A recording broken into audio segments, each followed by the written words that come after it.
This is Jeanine, and you're listening to WCBG. WCBG is broadcasted from Wagner College in Staten Island, New York. Today's interview is with Brian Falduto, who is actually a Wagner alum, class of 2014, and a WCBG alum as well. So stay tuned for this interview where he talks about his music video, God Loves Me, and amazing other projects that he's been working on. Hello. Hi, Brian. Hey, how are ya? Hi, I'm good. This is Jeanine from WCBG. Hey, how are ya? I'm good. How are you? All is well. WCBG, that's exciting. Did you know I used to be the vice president of WCBG? Are you serious?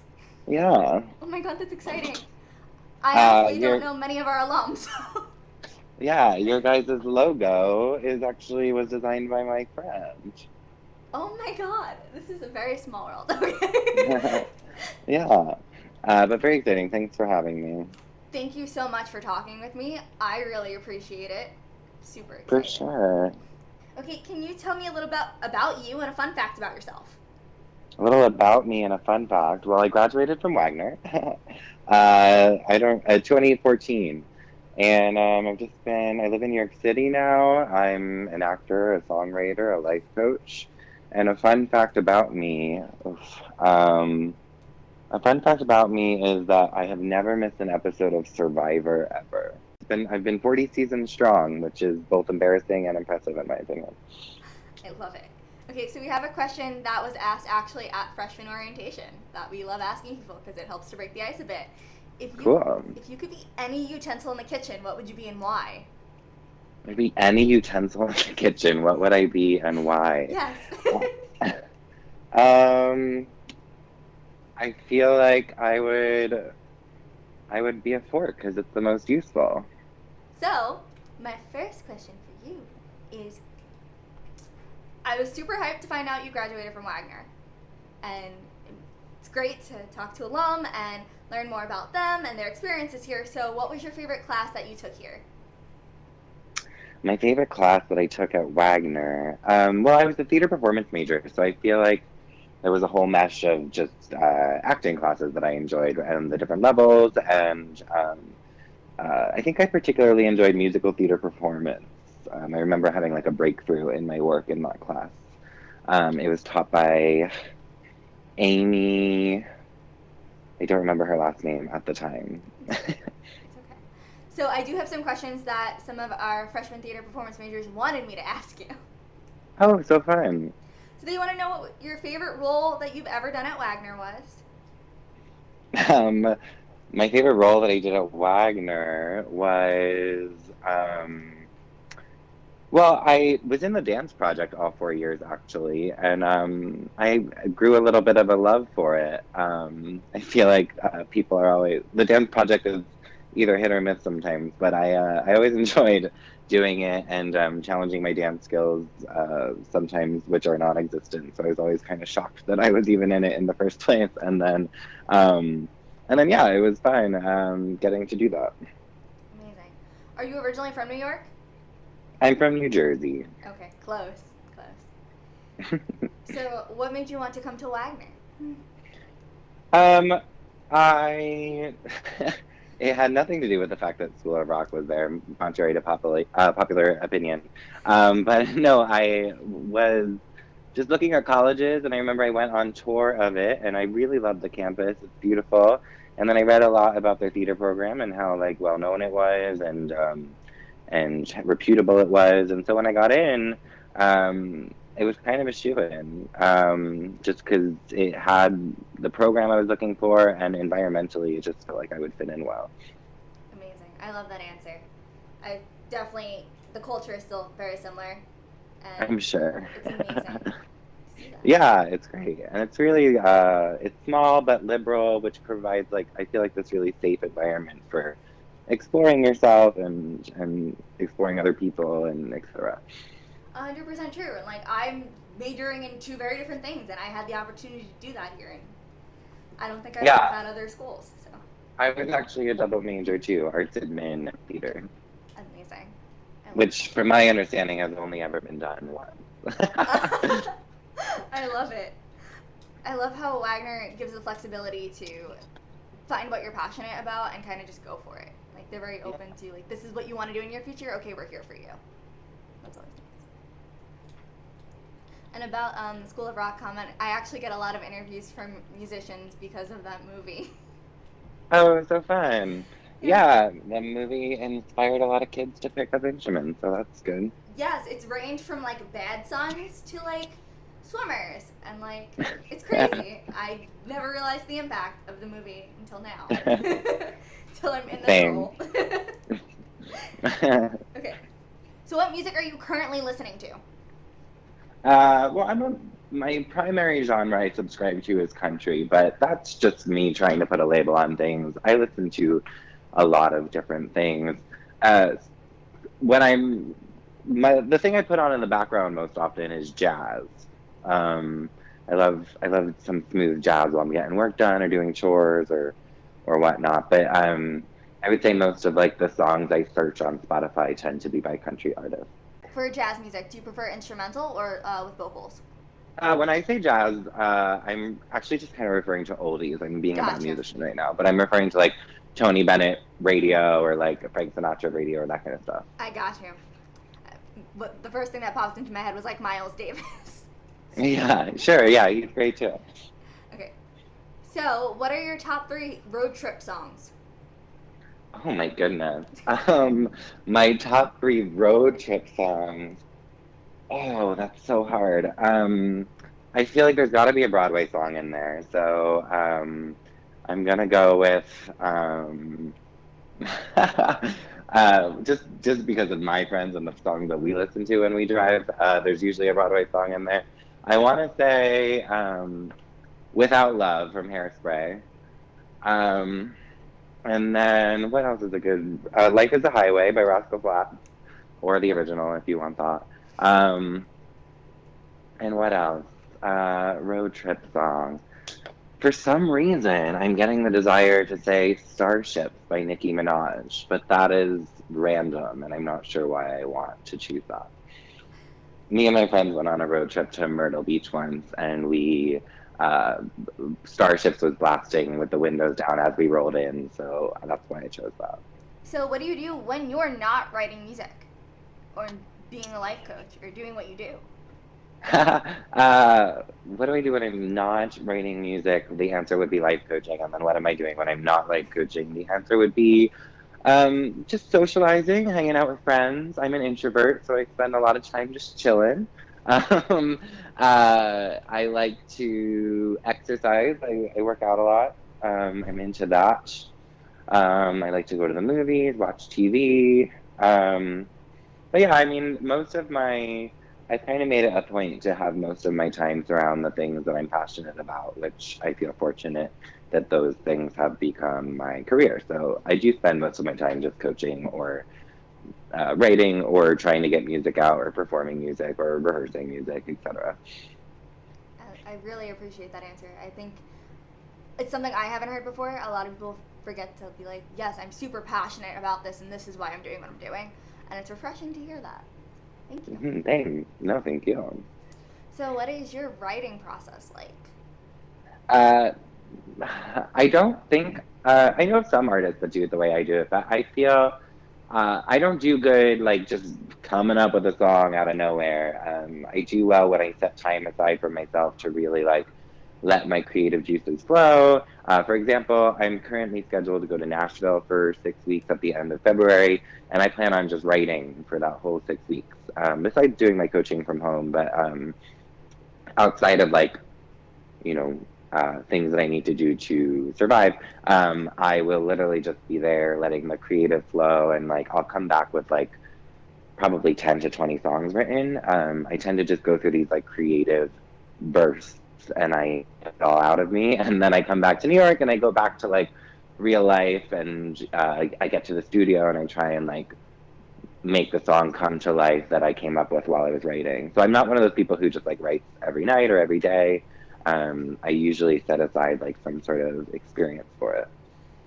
Honestly, I think it's one of the best ways to do it because I feel like the most raw form of writing comes from experiences that you have. For sure. Yeah, and when I'm in Nashville, because I don't live there, my mind's probably going to be really open to possibility and creativity and experience, and I'm going to be doing things that I wouldn't normally do, which will probably trigger some sort of motivation for a song. What are you looking forward to the most about going to Nashville? Way less responsibilities. What is your opinion of streaming services like Spotify? I think that they aren't going anywhere and that they're fine. I think that the industry is adapting and I think it's all working itself out. I do think that it's the industry's fault a little bit. A lot of people complain about it, but 10 years ago we were charging $26 for a CD that maybe had one good song on it. So I think that people got sick of paying $26 for a CD that maybe had one good song on it, and so we had to come up with a system where people could get more access to more music. What is one thing you would change about the music industry as it is today? More LGBTQ inclusivity in country music. I definitely understand that. I feel like country music is one of those genres that kind of pigeonhole themselves, like artists pigeonhole themselves into, you know what I'm talking, kind of. Yeah, There's a better word for this. No, for sure. It's a limiting genre, which is silly because country has come to mean so many things. What used to be pop doesn't exist anymore, and I feel like country music has really filled in the void of material that just has simple melodies and simple lyrics and heartfelt stories. And I feel like people of all communities can share in that. Right. I also feel like country music is this genre that, even though it's not stagnant, that's not the right word. It's more so that the music in country music is something that is always so relatable, and it should be expressed more so. Yeah, it's storytelling, and the queer community has a lot of stories to tell. So my thought is, why wouldn't we listen to them? That's so true. So on that note, describe your sound for me in 3 words. My sound, Yes. it's pretty basic. I'm just telling stories. It's lyric-driven melodies. I just try and write from my truth because if I feel like if I'm honest about what's coming up for me, it will in turn be universal and someone will connect with it.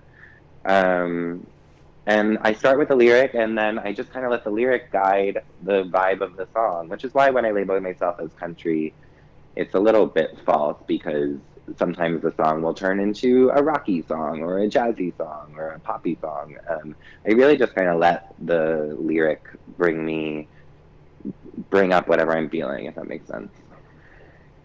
That's definitely super understandable. I know, like, when I listen to music, I need to feel something from it. Otherwise, I'm like, why, you know?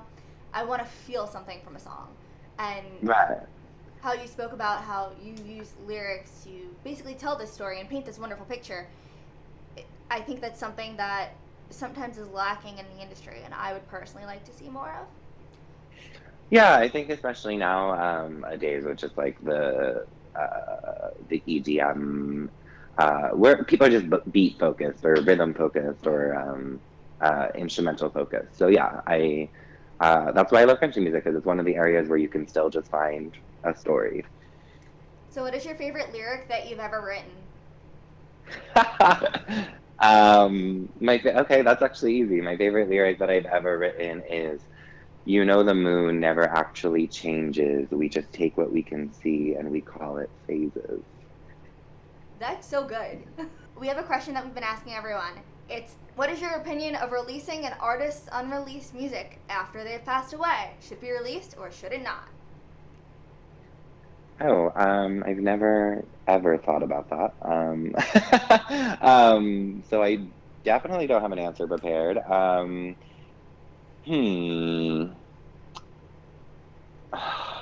Let me take it personally. If I were to die, would I want my music to be released? I think if I was already working on it, like with the intention of releasing it, yes.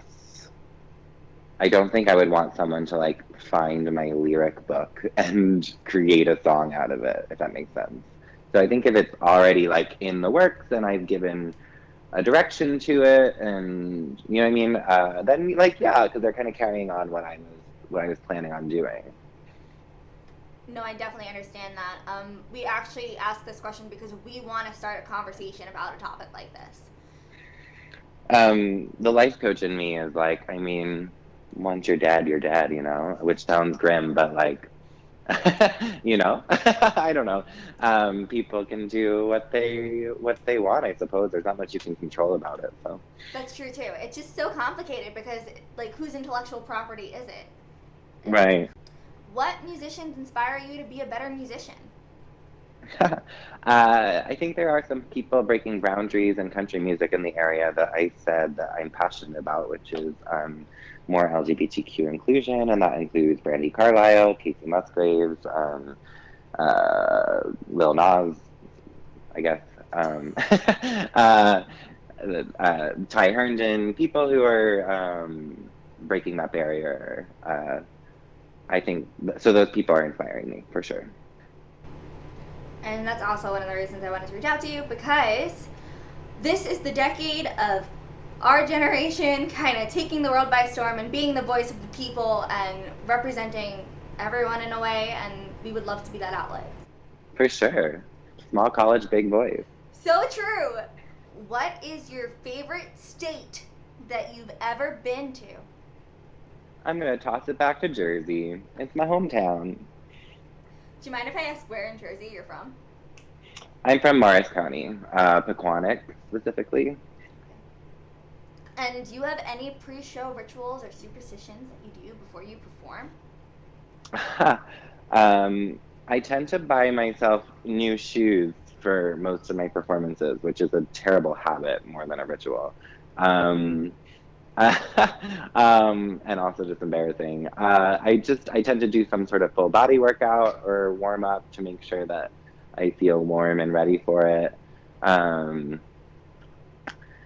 I tend to think through the set list, preferably with like a long walk if I can, and just kind of like what I might say before each song. Do you have a favorite track that you perform? I love so many of the songs that I perform. I mean, my current favorite track is the one that will be coming out soon via music video, because I think it's my best track to date, and it's absolutely my most important message to date. So right now, that's my favorite. I'm super hyped to hear it. Can you tell me a little bit about the music video and the track itself?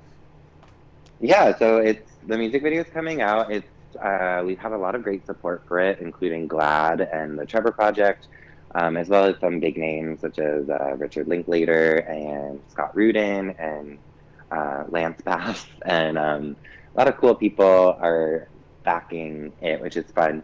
And it's basically country music has a lot of songs about church, so I decided to write one about my experience growing up in church as a gay man, and it's called God Loves Me Too.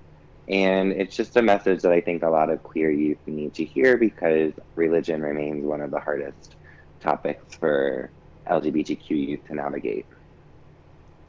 For other people to relate to and to be like, I'm not alone.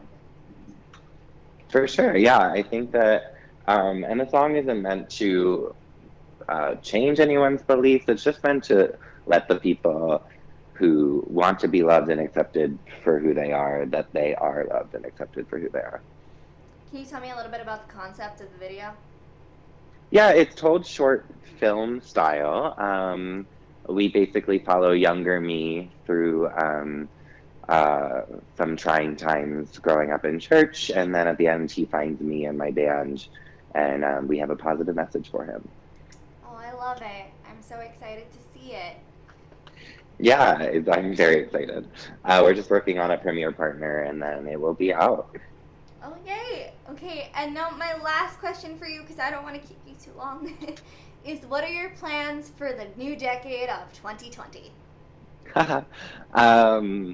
Well, I mean, on the immediate horizon, I'm going to write for a while, and I'm going to get this music video out, because it's the last thing I do.